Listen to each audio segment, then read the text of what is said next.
Hi and welcome to my channel. Today we're going to be talking about potty training and just toileting in general when it comes to autism, and I just wanted to speak a little bit on that because I know we struggled a little bit with figuring it out with Castiel versus when we did it with Ezekiel, who's considered normal. It was a really big hassle, but I think an important thing to remember when you're considering potty training in general, doesn't matter if you have a special needs child or a normal child, like it's going to be the same regardless in this aspect, and that it's just really hard. It's stressful in general, and it's stressful for the parent, it's stressful for the child, because they're used to going pee and poop in a pamper. And depending on what age you're doing it, whether you're doing it at 2, 3, or 4, you know, they're used to doing that for that many years. And so when you're trying to change them from a behavior to something else, it's really hard for them to comprehend, first of all, and two, to like do the action. You know, they're used to, if I gotta go, I'm gonna go now, and I'm gonna go here, and I'm gonna go in this pamper. And then mama and daddy are gonna go and they're gonna clean it up. And so when you're potty training, they have to learn that, no, I don't go now, I have to hold it. So they have to activate that muscle, and then they got to go into the bathroom and, you know, do their business, and then, you know, finish it out that way.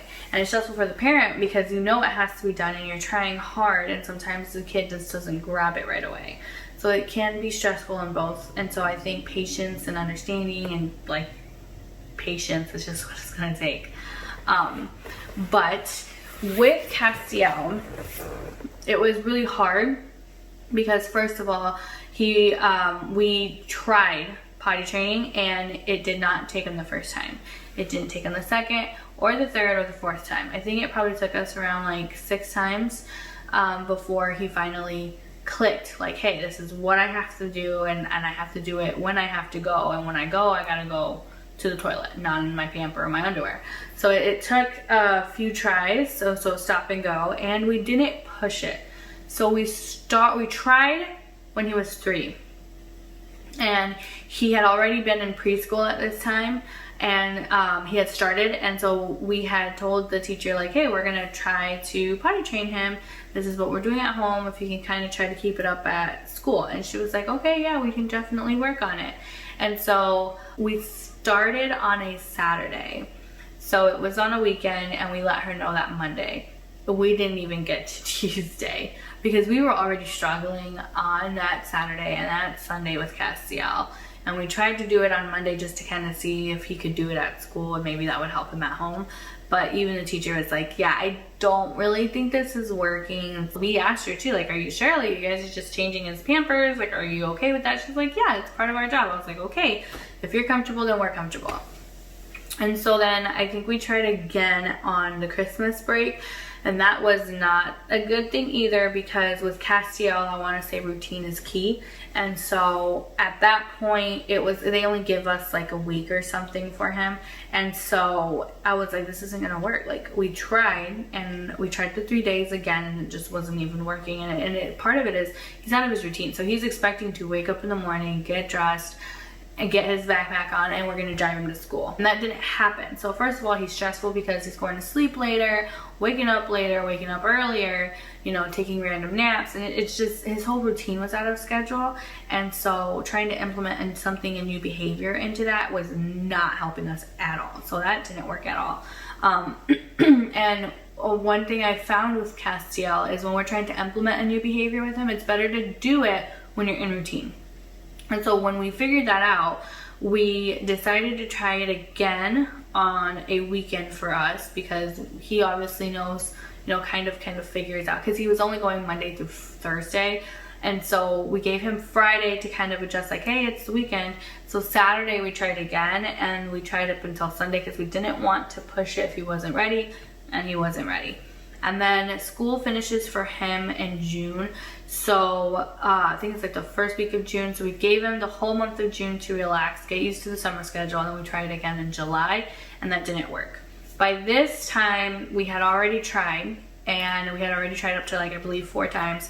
And one of the goals we had with his new preschool teacher, because he ended up moving from that preschool program to a different program that was specified for autism, ASD. And so she asked us if we had any goals, if there's anything we wanted to teach Castiel. And we said, yeah, we have a few things, but one of them is mainly for potty training. She's like, okay. She's like, we can definitely work on that whenever he comes over onto my classroom. Let's just give him the summer and we can start up whenever school starts. And we're like, okay. And one of the things that we tried to do is, I had no idea how to potty train, first of all, because he's my first son. I didn't know how to do it. Like, I didn't know what ways were gonna work or anything like that. So of course I asked advice from my aunt, I asked from my mom, and obviously I looked online. One of the places I looked was Pinterest, and so from Pinterest I learned that, you know, there's incentives or rewards. So you can have like a candy bag or candy box or a toy box, you know, if they get, you know, they go to the potty, they get a treat. If they get a toy, if they go to the bathroom, then they get a toy. Like, it's the same thing. And so I was like, okay, well, why don't I go ahead and I try that? And so we got a little candy box, and we put it in with like Skittles, because he loves Skittles, and we tried to get him to go to the bathroom. No. When he figured out there was candy in the bathroom, all he wanted to do was be in the bathroom. And so we would, at that time, before we had Ring, we would lock the doors from the inside out, and then we would like push pin them open. And so I was just like, he just wanted to be in the bathroom to get the candies. He would know what cabinet they were in, and he would just sit there crying and hitting and punching until he could get it. Or he would sit out the door when it was locked, just hitting and banging in there until he could get his candy. And that wasn't working for anybody. And so we're like, that doesn't work. And then toys, we tried the toys. We bought him like these little cars or action figures, and then he just wasn't attracted to them. Toys are not a really big interest for him. Yes, he plays with them, but they're not what draws his attention. He can only keep his attention for like a few seconds, and then he's bored, moving on to the next thing. So the toys didn't even work. And so at that point I had asked my mom and my aunt, and they're kind of just saying like, well, you know, it worked for us if you sat on the toilet until you went. And I was like, okay, well, let's try this. It didn't work with Castiel. He didn't want to sit on the toilet. He didn't want to be anywhere near the toilet. He would just cry and cry, and I'm not going to hold him there and physically like push him down, like sit on the toilet until you go to the bathroom. Like, I'm not going to do that. So I was like, okay, well, maybe I can change it and modify it for Castiel. Why don't we stay in the bathroom, have him without his pamper, just roaming around in the bathroom until he has to go to the bathroom, and I'll pick him up and I'll put him in there. That didn't work, because first of all, it takes away my whole day. It takes us away from, you know, my husband. And then Castiel can't see his dad or anything. He's getting frustrated because he's cooped up in this small little space, and like, he's like, first of all, I want my pamper, and my pamper's not on me. And mom is over here like, I don't know what she's doing. And so it didn't work out either. So we're trying all these. First of all, I feel like when we did try to teach him to go to the bathroom, none of it worked because we didn't know the right method to use with Castiel. I had tried all these avenues and none of them seemed to be working. And so it was just, I was so, you know, and at this point, before we had met with his teacher, I'm literally just breaking down. And so it was terrifying. And I remember one time we had little underwear on him, and we're trying to get him, you know, to go to the bathroom, and it just wasn't working. I saw that he was starting to pee. He didn't let me know that he had to go pee or anything like that. I'm in the room cleaning, and I'm seeing it, and I'm like, very loud, very obnoxious, you know, trying to, because the more loud, more movement you make, it seems to stop Castiel, and it's like, whoa, you know, what is she doing? Just for like a split second, which is enough time for me to usually like get him to stop whatever he's doing, or move him, or whatever it is I need to do in that moment. And so I see it, and I'm like, no, Castiel, what are you doing? No, we go pee-pee in toilet, pee-pee in toilet. And he freaked out for a second, but it was just a split second, and he started to go again. So I'm literally carrying my child to the bathroom, and the whole way there's just the pee trail going on. From the bedroom, through the hallway, and into the bathroom. By the time I get him in front of the toilet, he's already done. He's just like, I'm done, you know? And then I put him down, and I remember taking off the dirty underwear. I'm like, this just isn't it. And what did he have in his underwear? Poop. So not only had he peed, he had pooped. And so I paused for like a second. I pulled down his underwear. I cleaned him up, grabbed a pamper, put his pamper on, let him go. he just ran out and did his own thing. But I remember just breaking down, because this was, I believe it was like the third time already we had been trying, and in my mind I kept thinking, he's never gonna learn.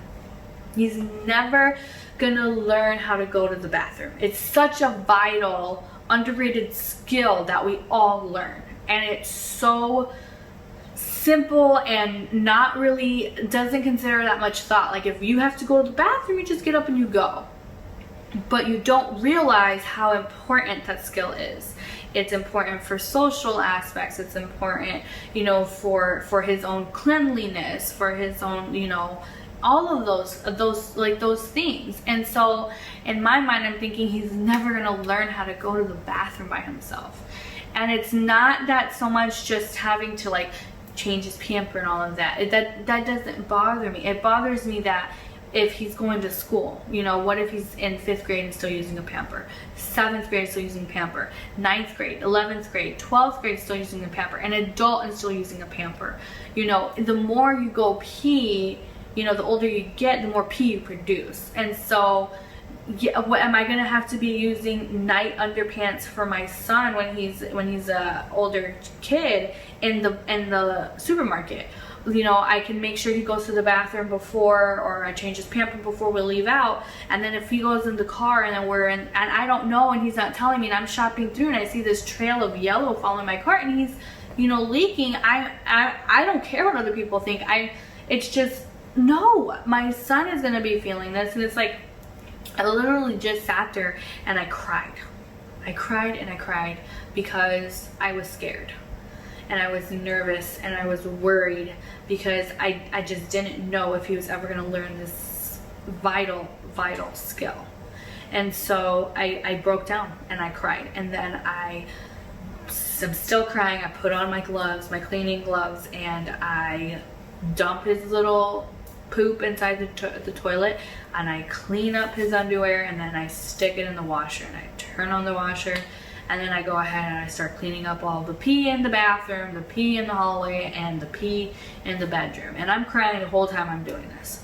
And I'm done, and I take off my gloves, and I put them away, and I wash my face, and I move on. Because I felt my emotion, and I let it just stir up inside me, and then I let it go. Because I'm gonna keep trying. And I did, and we did.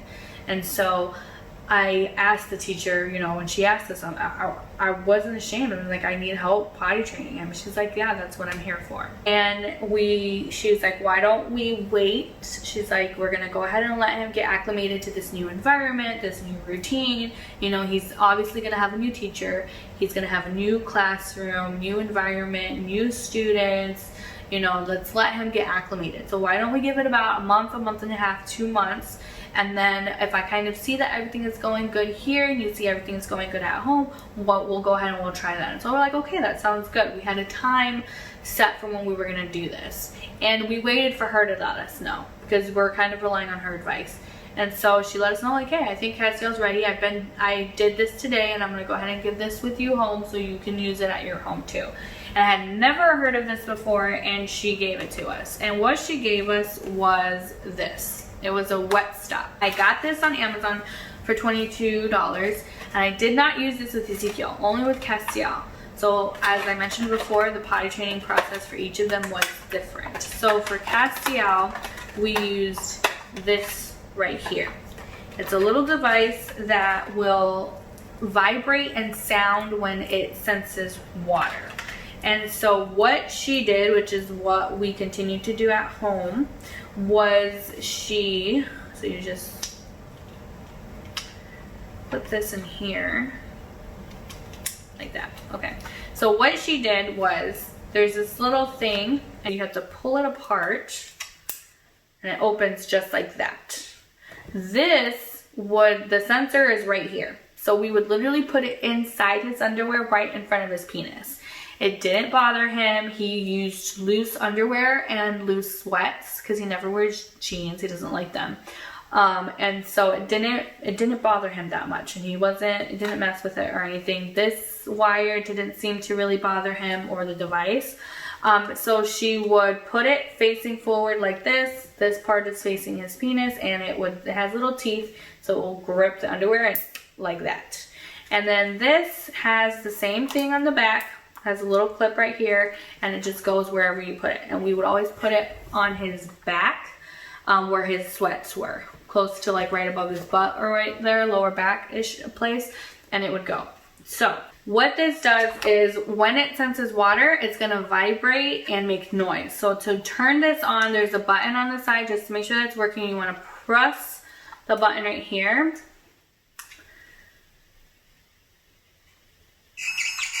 And there you go.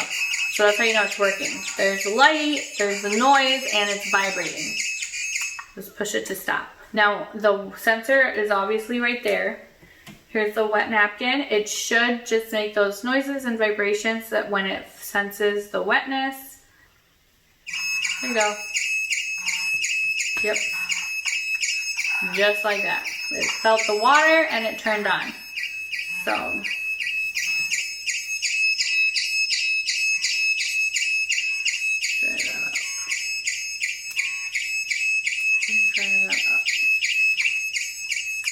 There you go. It does have a sensor, a little one on the inside too.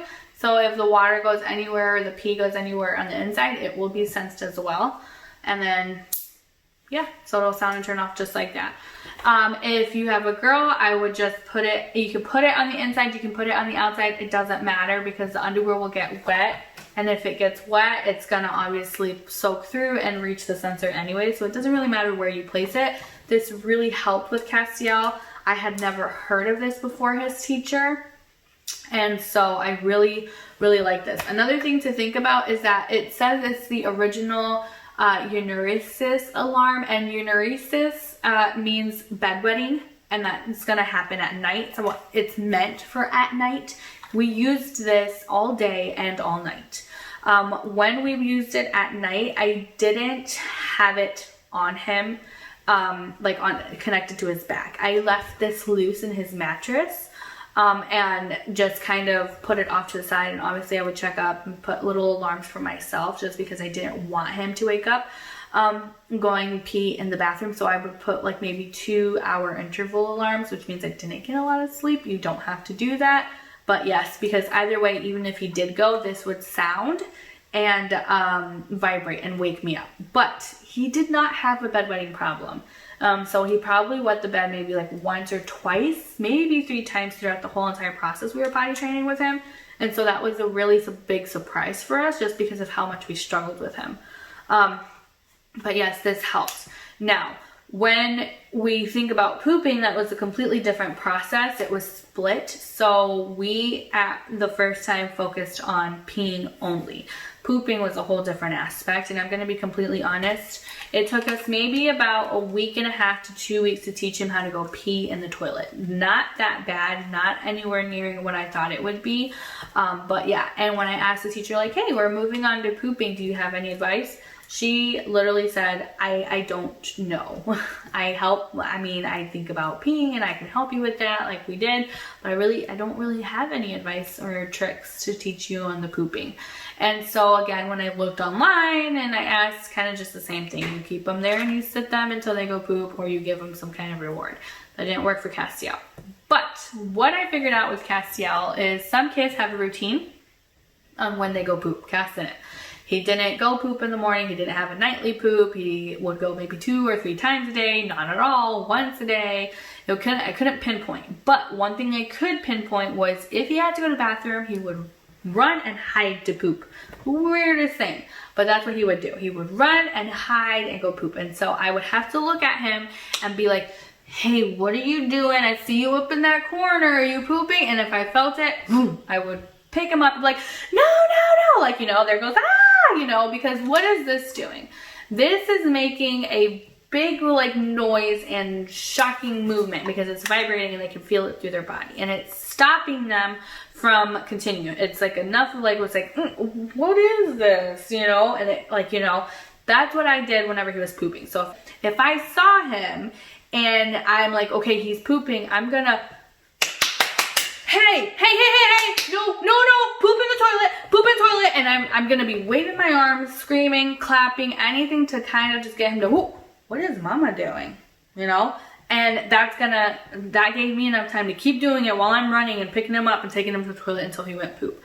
It took maybe anywhere between 2-3 weeks to get him to go poop in the toilet. It was a longer process just because he would hide, and I couldn't always catch him on time, or if I tried too early, he would kind of just sit there and hold it, and then when I got him out, like, okay, well, I guess you don't have to go, then he would wait until I'm done and then poop in his underwear anyway. So it did take a little bit of a longer time.